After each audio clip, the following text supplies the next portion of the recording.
எடப்பாடி பழனிசாமி என்கின்ற தற்குறிக்கு எந்த விதமான அதிகாரம் கிடையாது.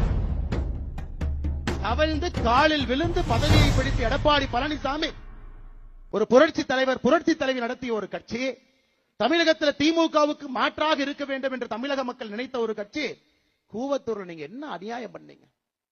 இஎம்ஐ டெண்டர் சிஸ்டத்தில் கட்சியினுடைய முதலமைச்சரை தேர்ந்தெடுத்தீங்க. ஹையஸ்ட் பிட்டராக எடப்பாடி பழனிசாமி, மீடியம் பிட்டராக கொங்கு பகுதியில் இன்னொரு அமைச்சர், லோவஸ்ட் பிட்டராக தென் தமிழகத்தில் ஒரு அமைச்சர். என்ன பிட்டிங்க? எந்த எம்எல்ஏவுக்கு மாசம் மாசம் என்ன பணம் கொடுக்க வேண்டும் என்பதுதான் கூவத்தூர்ல அந்த பிட்டிங் முறை.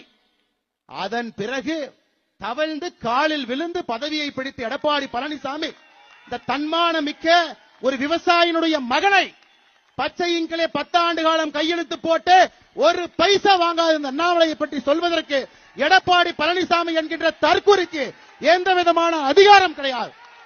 இது அகந்தை, இது அகந்தை.